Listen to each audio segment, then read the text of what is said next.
In this second video on this channel, I want to show you what's underneath my perfectly designed Christmas hoodie. Yes, I'm a fan of Christmas, so I'm going to give you a present, and this present is my transformation story. Welcome to the nerdiest transformation video you've ever seen. If you ever questioned how fast a body can transform, this is the video for you. Let's go.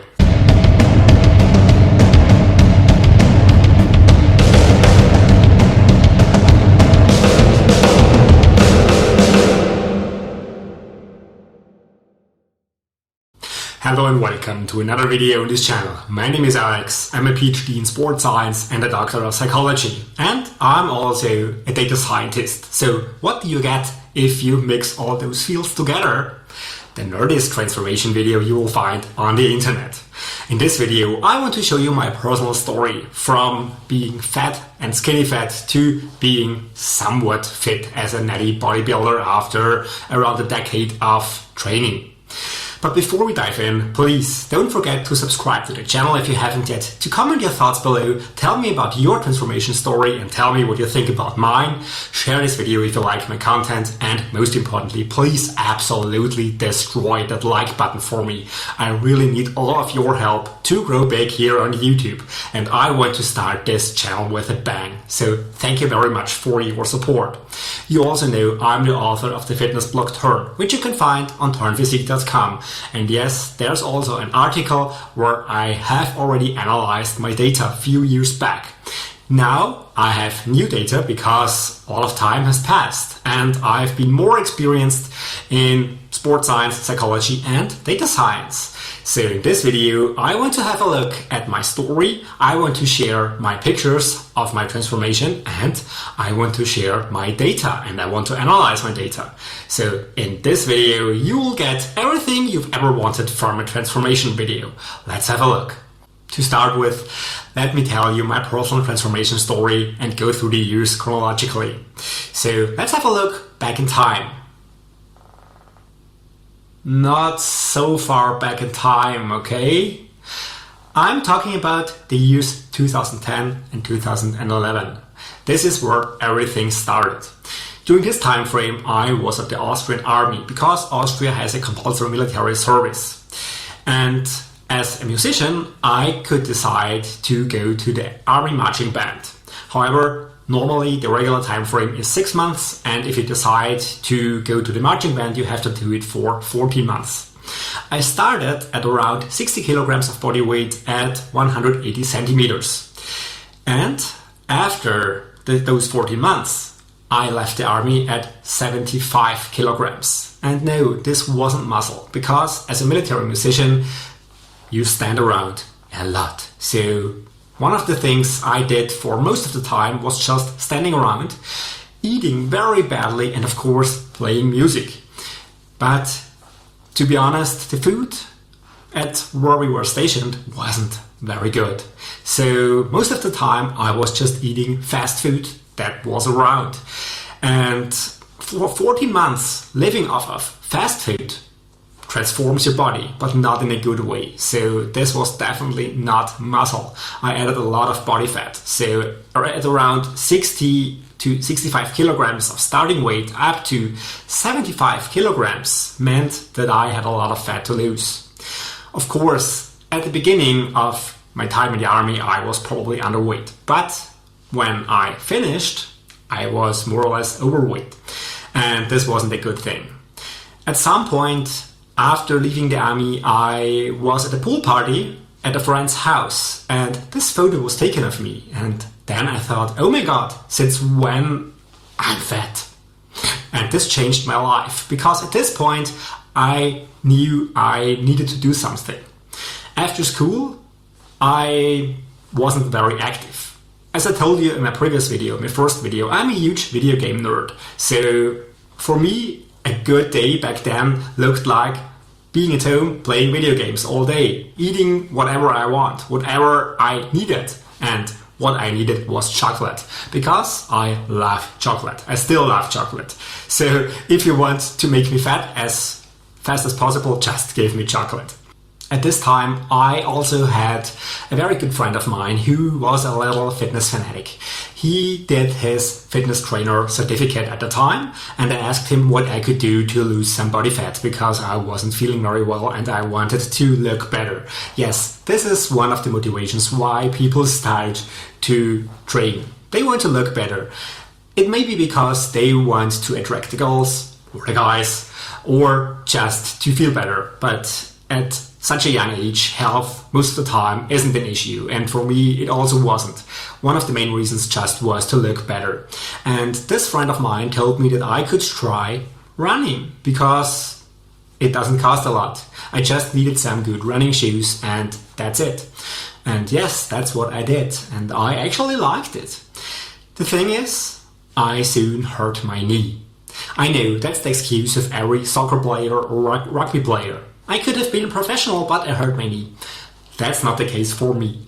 I unfortunately needed to stop running because my knee hurt a lot.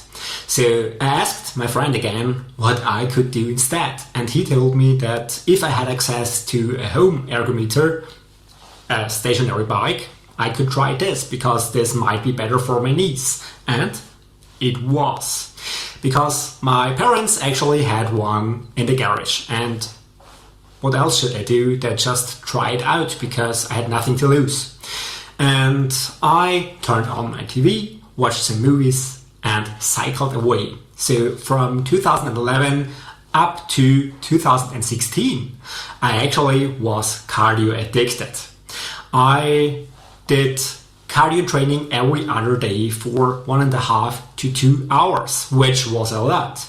And guess what? It got me lean because I lost my body fat, and of course I also lost muscle. So although I was very lean in this photo around 2013, I wasn't satisfied because I had no visible abs, and I thought becoming lean would mean that I would get abs, but there was still some fluff around my midsection. And what can you do to get abs? And of course biceps, because it's for the looks. Train with weights, or at this time actually train with body weight, because I thought training with body weight would transform my body. And so after cardio I added push-ups and pull-ups as well as some crunches for my abs. And what did it do? Nothing, because I didn't understand any principles of how to train for muscle growth. And yes, that's one of the reasons why this channel exists, because I want to tell you how muscle growth and fat loss actually works from a scientific perspective, as well as from an experienced perspective of someone who has gone through all those phases by himself. And before I started training with weights in 2016, I was doing some bodyweight stuff. I also gave tricking a try. You know, Chuchimufu and all those cool guys flying through the air and looking just cool. However, I more or less crash landed all my tricks, and so this wasn't the career for me. This wasn't something I could pursue because I wasn't good at it and I wasn't talented enough, and I also had not access to a good plyo floor or anything else than the grass. Today I actually realized my error because I was landing on the grass, on the floor, and I should probably have gotten something softer to land on, because after a while my butt hurt. This isn't the reason why I stopped, but it may also have to some degree to do with why I just kept doing cardio instead of focusing more on tricking. After all, at some point I found some old weights in the garage. Because, as you might know, I live on a farm, and my dad had some old weights with 5 kilograms, and I also believe one weight with 10 kilograms, because he used them to measure the weight of apples and other fruits we grew here on this farm. So those weren't dumbbells, but they were sufficient to do some biceps curls. And since I did not know anything about training, muscle growth, nutrition, I just cycled away on my ergometer and did some biceps curls. And trust me, this taps into your cardiovascular potential and capacity pretty well, because doing cardio while doing biceps curls, this is some heavy stuff. However, this doesn't grow muscle. And it didn't. Because I did not know what I was doing, I was just doing one large set of 50 repetitions. And after I finished cardio and biceps curls, I was doing 50 crunches because I believed this would give me abs. And as you can see in this photograph of 2015, at least to some degree it did. They were still blurry, there was still some body fat left, and biceps? Not really. So my body was more or less lean and I had some definition, but I still wasn't satisfied because this isn't the look I was after.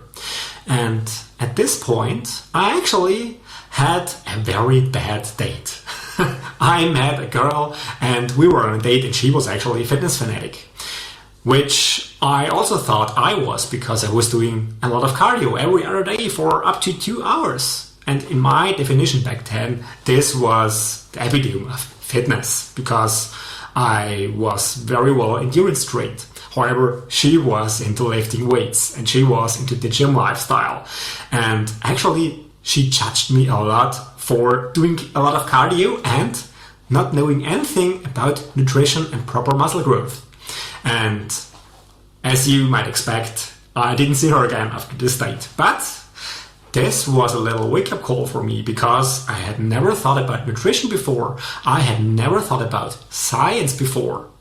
At this point in time, I was already studying psychology, and during my more or less very heavily empirically structured studies at university, I was into science and I knew a lot of psychological studies, but I never had a look at sports science and never had a look at muscle growth. So at this point in time, I started to do cardio with my iPad on, where I was reading studies and whatever article I could find on the internet about training for muscle growth and nutrition for muscle growth. This was the point in time where I started learning. And after a while, I adapted my routine and turned down the cardio and added more and more weight training. Up to the point where in December 15, when my birthday hit, my friends actually made their biggest mistake. They gifted me some adjustable dumbbells with, I think, around 20 kilograms of weight per dumbbell. Soon after, I bought a very cheap barbell for just 20 bucks, as well as a few weight plates and a yoga mat. I also received a bench for free. This was my home gym for around 6 years. The bench story is actually pretty funny, because my music teacher at the time also wanted to start lifting and do more running because of his health. And he bought a bench, together with a barbell and some dumbbells, of course. However, he never received the bench. And after a week or so, he contacted the company who was selling the bench. And the company told him that they can see that the bench never left the warehouse. So they sent him another bench. And the thing is, the first bench actually was delivered. However, the delivery guy just threw it over the fence into his garden. And since his house has 2 doors, back door and the front door, he, because he was very busy, entered the house only through the back door for around a week. So the first bench actually came and was just lying around in his garden for a week in the rain. When the second bench came, he found out that he now has 2 benches. And of course, he gifted me one of those benches. So as nice as he was, now we both had some minimal equipment home gyms. And my home gym was enough for me for the following 6 years, and I made very good progress at the time. And as you can see here, this photo was taken in 2016, in September 2016. So I started lifting with a barbell, 2 dumbbells and a bench around the end of 2015. And in March 2016, I built my very own first split program. I was following the split program until September 2016. These photographs actually look pretty fine. However, I was still small. I just weighed 70 kilograms in this photograph. So the thing is, I was small, I was weak, but I didn't look bad. this is what you can do if you have a professional photographer. Even if you're small, even if you don't have a lot of muscle, they can make it look like you are an influencer guy. However, I still wasn't satisfied because body dysmorphia actually was kicking in. And so I decided to go on a bulk. And what's more to say about these photos is that that's what you can do in just half a year or so by being consistent, by being disciplined, and of course being lean to start with and having at least some muscle and maybe some good genetics, because I was already doing a few bodyweight exercises before, as well as doing some kind of weight training without any plan of what I was doing. But still, I at least built some foundation for future muscle growth. And once I started to go into a split program, and once I knew how to structure my nutrition and what to eat, I built muscle very efficiently. And yes, just in half a year, I looked actually pretty fine. During my training for the photo shoot in 2016, I was more or less in a constant calorie deficit. So I wasn't building muscle at the most efficient rate possible. So you can say that these are just newbie gains. And to actually improve, because I still felt too small, which I obviously was from a bodybuilding perspective and even from a natty perspective, I wanted to bulk up. I wanted to increase my calories. And this is what I did. At first, I didn't have a good plan, so I actually increased my calories without knowing what I was doing. But after years, I now know how many calories I need to add more body weight. So it boils down to some experimenting here and there. Over the years, I went through continuous cycles of bulking up and cutting down again and again, until COVID hit us all in 2020. When gyms closed, people couldn't go out and train anymore. Not so for me, because I was training at home in my home gym.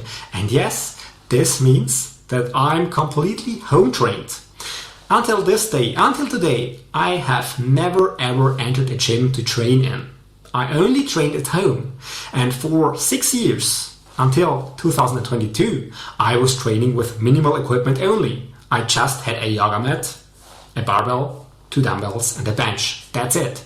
And I still made some considerable progress during this time frame. So you can actually build muscle efficiently at home if you know what you are doing. You don't even need to spend a lot of money on equipment. And you don't even need a lot of space. Minimal equipment can help you to transform your body. If I can, you can do this too. During COVID, I actually was planning to build a house, and I did in 2021. The first thing I planned, obviously, was my 40 square meter home gym. So I upgraded from around 3 square meters, a yoga mat, to 40 square meters. And then I built my house around this home gym. And now I don't even need a gym because I have all the equipment at home I want to have and I need. So even if you can make a lot of progress at home, at some point you might want to upgrade to a garage gym or a basement gym. But still, I'm pretty sure you can reach at least 80 or 90% of your genetic potential just by using minimal equipment and knowing what to do. When I first started out in March 2016, I came up with my very own split program. And surely it wasn't perfect. I wasn't as knowledgeable as I am today. I was still learning about the science and I was still learning about programming. My first program had a separate arm day, and it also had me train abs twice a week directly, because those were the muscle groups I wanted to emphasize. But still, I made sure that I hit each and every major muscle group once a week with direct stimulation. Over the years, I added the big lifts, the big compound lifts, overhead press, bench press, deadlift and squat, or their variations into my program, and I focused more on compound lifts than isolation movements. Up until 2022. In 2022, when I moved into my house and had suddenly access to better equipment, I changed the base layout of my split program completely. Which means now I'm training a program type which I call twice a week training. I train the big lifts overhead press, bench press, deadlift, and squat twice a week, or their variations, of course. And I also focus more on compound lifts, and I try to hit each major muscle group twice a week. Because when it comes to muscle growth, your muscles need around 48 to 72 hours to fully recover, which means if you are on a 5-day training schedule, you can hit each and every major muscle group twice a week. And this is what I did in 2022, and I still am in 2025.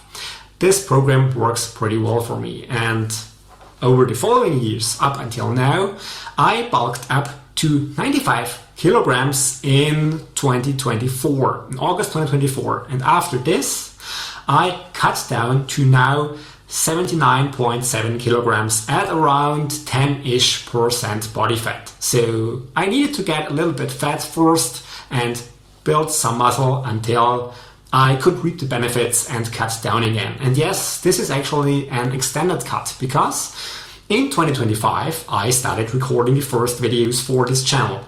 And my original transformation video actually had a very harsh clipping issue in the audio, so now, shortly before Christmas, I am recording this video again and making it better and longer. And since I didn't want to show up in my videos with a puffy face, I wanted to maintain my weight for the first videos until I bulk up again. So my plan is to improve in the future and to add more weight and more muscle if I can. I am maybe close to my genetic potential, but I'm pretty sure that there are a few kilograms of muscle I can add in the upcoming decade or so. So this means that now at the moment I'm at 79.7 kilograms of body weight.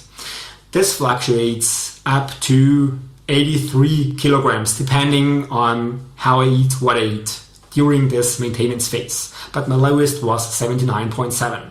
I know in the upcoming videos I might refer to 79.9, but those videos were filmed in August, so in the meantime I even managed to go a little bit lower than this. And since I'm now sitting at 79.7 kilograms, I guess that I'm at around 10-ish% body fat. I'm not sure about this because I haven't had it measured. Could be 12%, 11%, even 9%, I don't know, and I don't even want to know, because it's not about a number on the scales, it's about how you look and how you feel. And now I'm in my comfort zone. I actually feel amazing. And yes, when I bulk up again, I will also feel amazing because I will be getting stronger. But losing some visible ab definition and making them a little bit more blurry always hurts when you're coming from a season where you are pretty lean. And yes, this hurts me mentally as well. You're not the only one here.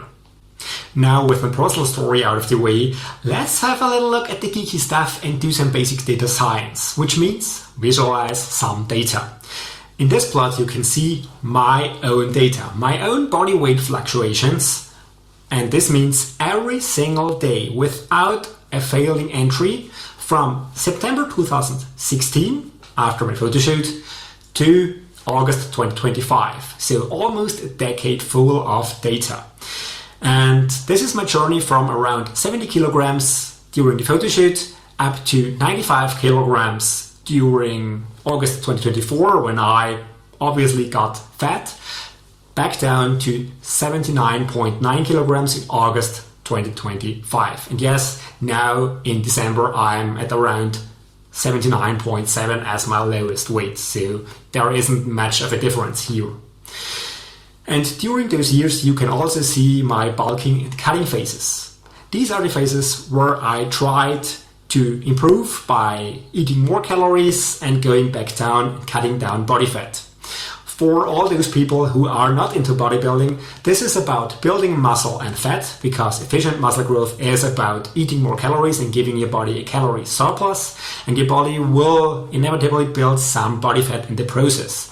And once you've built those muscles, you want to cut down. You want to lose all the body fat and you want to maintain muscle mass. And this is possible. This is what I'm going to show you on this channel. So over the years, I have gone up and down in body weight and improved my physique. And what's more, I learned a lot throughout those years. For instance, I've learned that my body weight can fluctuate up to 3 kilograms from one day to another, and that's actually a lot. And this means for you that weighing yourself is something you do either each and every day, at the same point in time, of course, or never. Just stepping on the scales once a week or once a month is not enough, because those fluctuations will actually give you wrong data about yourself. And what's more, you don't even need to weigh yourself. I'm a little bit of a freak sometimes, and yes, data science is my job. I'm a statistician, so statistics is something I do at least 40 hours per week. So tracking my data is something that comes naturally to me. And yes, I'm excited when I get a large data set that I can analyze. That's just how things are. I'm a little bit of a nerd, and I like being someone who can analyze his own data. And I also learned a few other things along the way, namely that body weight does not always determine your looks. Here in this plot, I've tried to find a picture of my body during each of those stages. So you can clearly see that my abs are more or less visible all the time, depending on the lighting and depending on some other factors as well. But most of the time, at least my top 4 abs are visible to some degree, even if I'm fat, even if I bulked up to around 95 kilograms.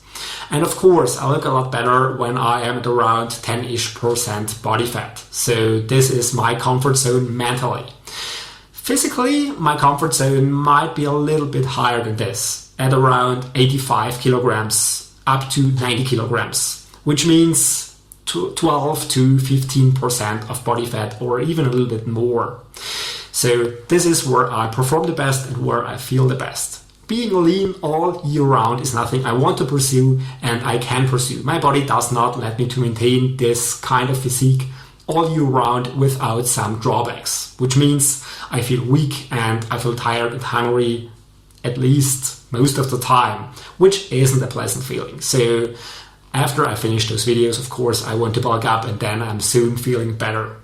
So for you, this means getting lean is something that is fun and then that will benefit you health-wise, but getting too lean can actually be detrimental to your health. Keep this in mind.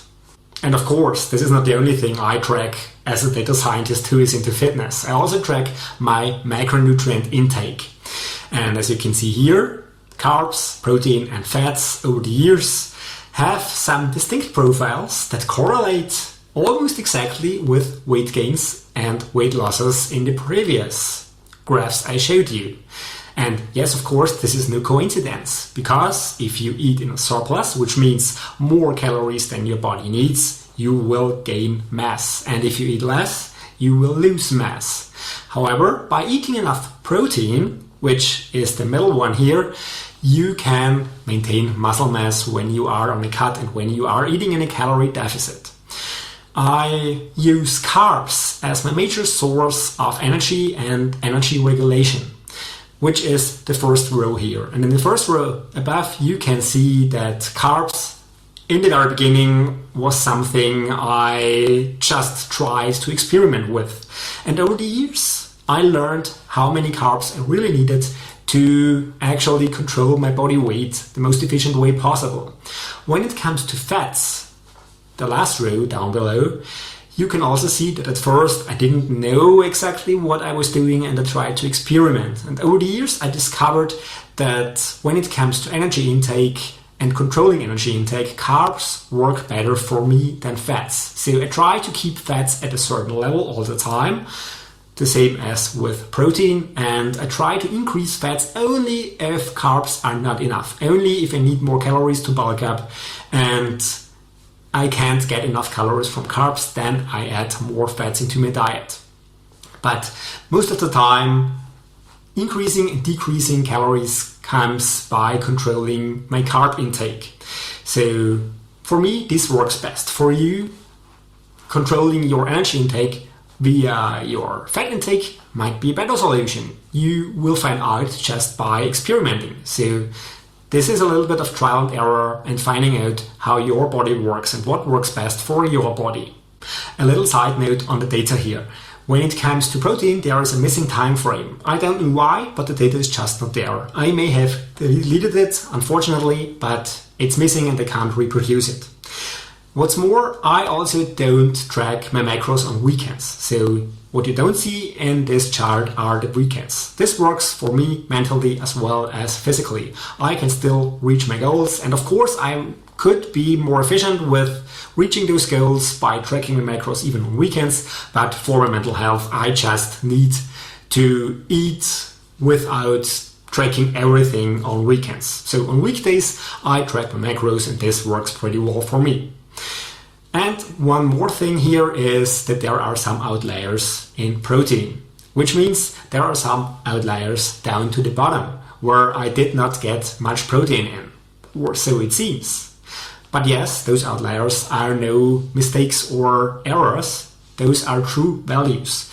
During those 2 or 3 days you can see here, I actually caught the norovirus and had to hack my toilet for a whole day. So the protein just shows you the protein I could get in during those days. And yes, I actually kept tracking those calories and my macro intake because I wanted to see what those really unpleasant virus did to me. And this is everything my body could hold into the stomach. So not gonna talk more about this. The next thing I want to talk about is my lifting progression.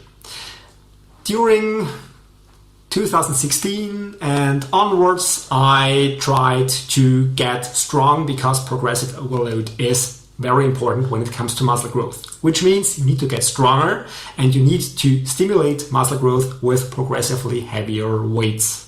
So I incorporated big compound lifts into my training program, which means bench press, overhead press, deadlift and squat. And yes, we all start with bad exercise form and we all start somewhere. So what you can see here is me doing some very ugly deadlifts. And I was very proud of it at this point in time because I was just starting out and I was lifting around 150 kilograms, which was a lot for me back then. And when it comes to squatting, I of course did some variations with dumbbells in my hands, which means Bulgarian split squats and other variations, but I also actually did some back squats. And you won't believe how I did it. This means I really needed to clean up the weight to my back and then do my squats. Yes, this also means while I was training at home in my minimalistic home gym, I actually did not make a lot of progress in the legs, which happened to be the case for 2022 onwards when I had access to a leg press. So just from 2016 to 2022, this is the way I squatted. And actually, sometimes it made me almost pass out because cleaning a weight up, holding your breath, and then doing some squats and trying to get the weight back down again is something that I don't recommend to you. So if you have access to a squat rack, please use it. It will benefit your legs as well as your overall system so that you don't black out.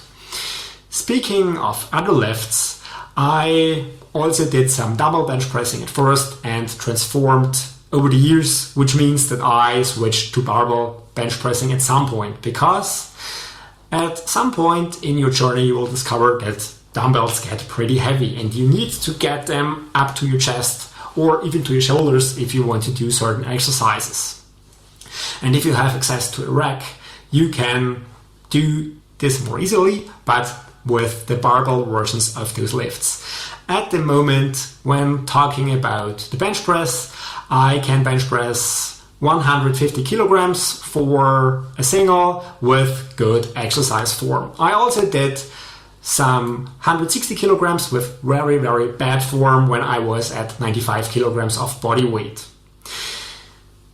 Going back to my squats, I don't actually do squats at the moment because they easily hurt my adductors. And to avoid this, I do a lot of leg pressing over a maximum range of motion. And just recently I hit a new PR, a personal record of 320 kilograms on my leg press for 3 over the maximum range of motion my machine allows for. And yes, of course, if I went into ego lifting, I might be able to do some half reps with 500 or even 600 kilos. And yes, there are some videos of me doing this on Instagram, on TikTok and other platforms, but this is about full range of motion because growing muscle is more efficient if you go over the full range of motion. It's not about ego lifting, so we don't do this here. The next lift I want to talk about is the overhead press. In the overhead press, at the moment, I can do around 2-ish reps with 100 kilograms at a body weight of 79.7 kilograms, which might be impressive to some, but I know that I have more in me and I know that I can progress even further in the future. We will see how much weight I can overhead press in the future. And then there's only the deadlift left. I actually prefer to deadlift with a trap bar over a straight bar. And this is not only because the trap bar I own was pretty expensive and now it's sitting there in my gym and waiting for me to be used. Also because the trap bar is easier on the back and the center of mass is a little bit different from a straight bar. So this means when you trap bar deadlift, there is no barbell that will be dragged up your shins. So the trap bar deadlift is closer to a squat than to a deadlift, but still when it comes to getting stronger, the trap bar deadlift is better than the regular deadlift for these reasons. And if you're someone like me who does not compete in powerlifting contests or does not like to step on stage as a bodybuilder, you don't have anything to lose. Do what's best for your body. And if the trap bar deadlift allows you to get stronger, faster and more safer than the straight bar deadlift, why not just do a trap bar deadlift if you have access to the equipment?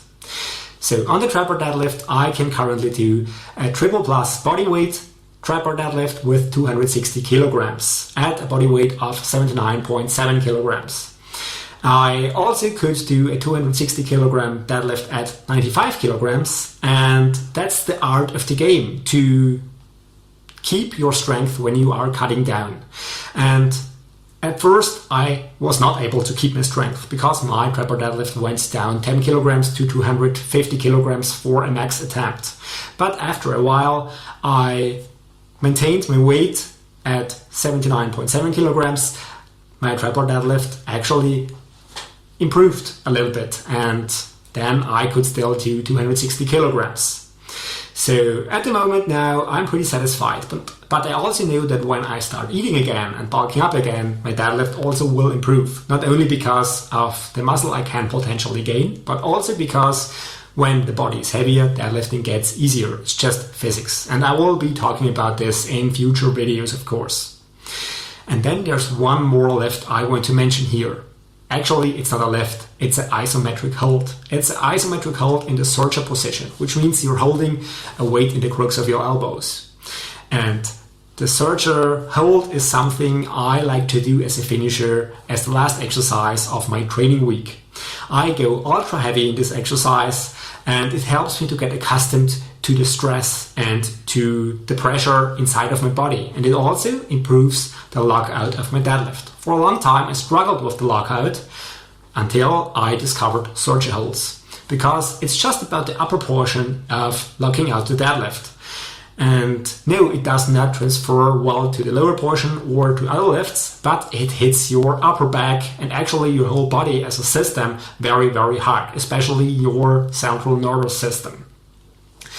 And when it comes to searcher holding, yes, this is not about muscle growth. This is not about building muscle. This is about isometric tension and getting used to this isometric tension. And this will benefit you and your exercises overall, because it will benefit your overall system. So this is systemic stress. And systemic stress, of course, will also lead to some systemic muscle growth. This is also why you can expect biceps growth from doing heavy squats. Don't believe me? Subscribe to the channel, stay tuned, and see what I have to say on squats in the future videos. But back to this little searcher hold. Searcher holds are something you can only do when you have a barbell that can withstand the weight. And just recently I bought a new barbell for this purpose and also some cable bar attachments so that I can actually increase my surge holds even further. For a long time I've been doing very long surge holds at 400 kilograms together with some bands because this was all the barbell could hold.